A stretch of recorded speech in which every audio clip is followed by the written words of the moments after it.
impiedosos, embora tenha sido pedida a sua crucificação pelos lábios daquelas pessoas,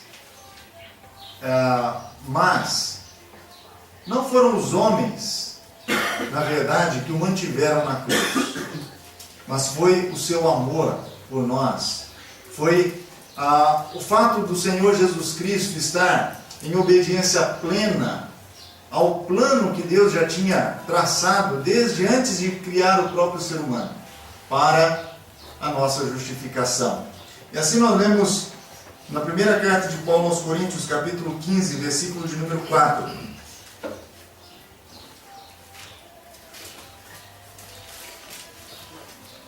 No versículo 13 ele diz que Cristo morreu por nossos pecados, segundo as Escrituras, que foi sepultado e que ressurgiu ao terceiro dia, segundo as Escrituras, mostrando então que não foi algo que aconteceu por acaso, de momento, a morte do Senhor Jesus, nem tampouco a sua ressurreição, mas já estava escrito, já estava predito, profetizado, porque era assim a vontade de Deus.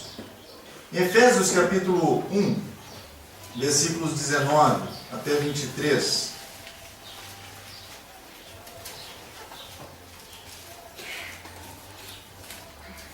e qual a suprema grandeza do seu poder para conosco, os que cremos, segundo a operação da força do seu poder, que manifestou em Cristo, ressuscitando-o dentre os mortos e fazendo-o sentar-se à direita dos céus, acima de todo principado e autoridade e poder e domínio, de todo nome que se nomeia, não só neste século, mas também no vindouro.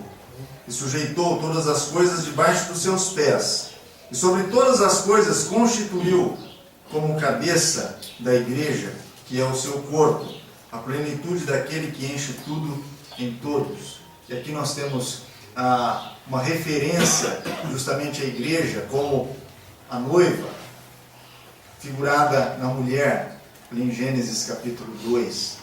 E como para que a noiva pudesse vir a existir, foi necessário que o Senhor Jesus passasse pela morte, tal como ele passou naquele sofrimento tão grande. 1 de Pedro capítulo 1, versículos 3 a 5.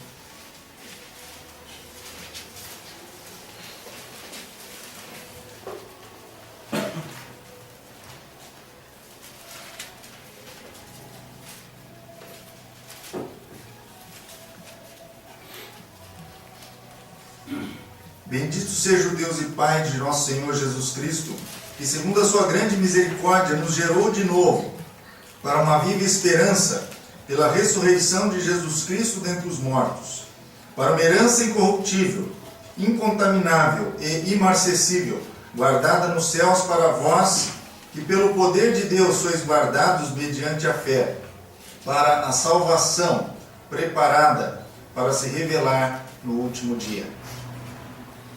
Da mesma forma que não foram os homens que pregaram ou que mantiveram o Senhor Jesus ali na cruz, não foram os cravos, em absoluto, que o seguraram no madeiro, mas foi o seu amor por nós. Assim como o Senhor já tinha planejado, já estava no projeto de Deus, que o Senhor Jesus tinha que morrer, e o Senhor Jesus entregou a sua vida voluntariamente pelos nossos pecados, assim também ele foi ressuscitado pela mesma mão e pelo mesmo poder divino, o mesmo poder de Deus. E se ele morreu por causa dos nossos pecados, para que os nossos pecados pudessem ser perdoados, a Bíblia nos diz também que ele ressuscitou para a nossa justificação, para que nós pudéssemos ser justificados diante de Deus. E nós vemos que hoje todos aqueles que confiam no Senhor Jesus fazem parte da igreja. E aqui Pedro está falando deste dia tão glorioso, quando nós vamos encontrar com o nosso Salvador. Nós lemos lá em Gênesis capítulo 2 que quando o Senhor ele apresentou a mulher ao homem, depois que o homem acordou daquele sono profundo, e que foi-lhe apresentada a mulher, o regozijo dele, dizendo: essa agora é osso dos meus ossos e carne da minha carne.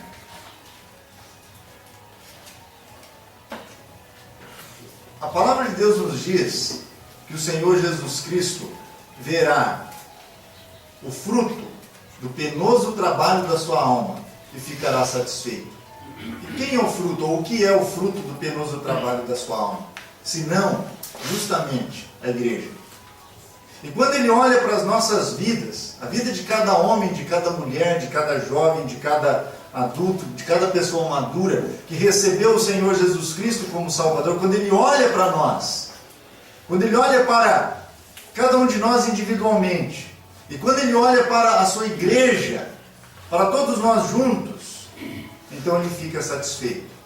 E o que está no coração do Senhor Jesus, quando ele contempla a sua igreja, não deve ser um sentimento diferente, senão muito mais profundo, mais puro, do que o que esteve no coração de Adão, naquele momento em que ele recebeu Eva, a sua mulher. Essa sim, agora, é osso dos meus ossos, é carne da minha carne. E essas palavras não são capazes de traduzir todo o sentimento que existia no coração do homem. Mas ele entendeu que para possuir a mulher, foi necessário que a sua carne fosse ferida, que os seus ossos fossem feridos. Carne da minha carne, osso dos meus ossos. Assim também, quando o Senhor Jesus Cristo olhava, contemplava o sofrimento da cruz, quando contemplava o que seria o fruto da sua morte, quanto regozijo não havia no coração dele. E quanto a nós, irmãos, será que essa alegria, esse gozo,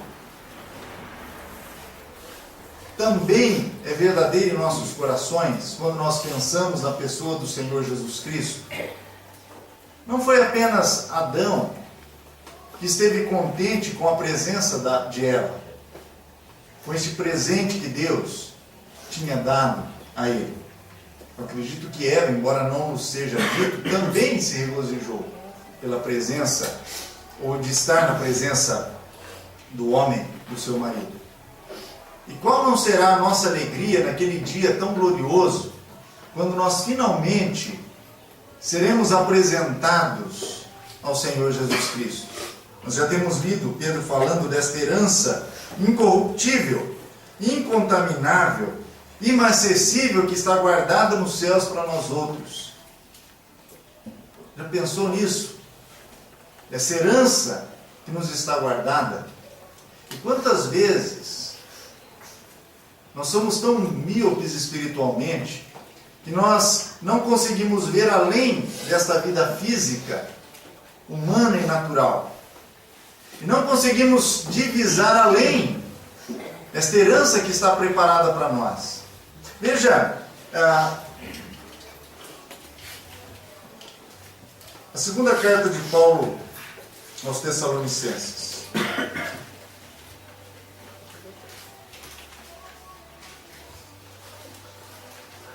Aliás, a primeira carta de Paulo aos Tessalonicenses, capítulo de número 4, do versículo 17.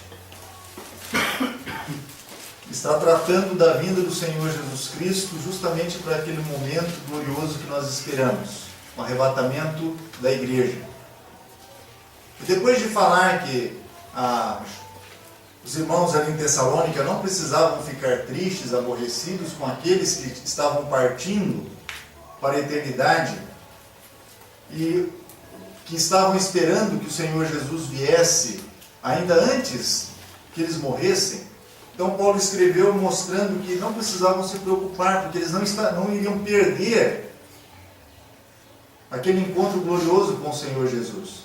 E disse que eles iriam ressuscitar para encontrar o Senhor Jesus nos ares. E no verso 17 ele diz: depois nós, os que ficarmos vivos, seremos arrebatados juntamente com eles nas nuvens para o encontro do Senhor nos ares. E assim estaremos para sempre com o Senhor. Que coisa maravilhosa, que promessa tão bendita nós temos aqui. Estaremos para sempre com o Senhor.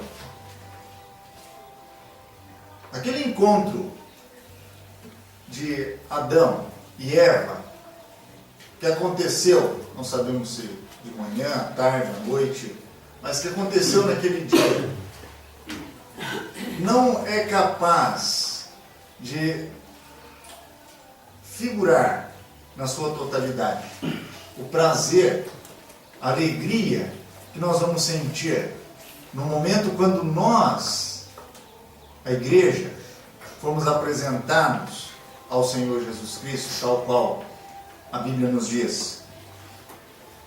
Colossenses capítulo 3, versículos 1 a 4.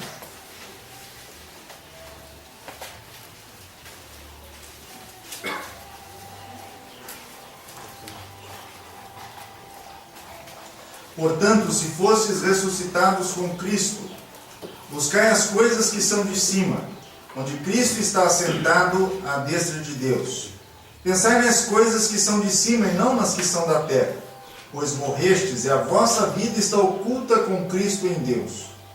Quando Cristo, que é a nossa vida, se manifestar, então vós vos manifestareis com Ele em glória.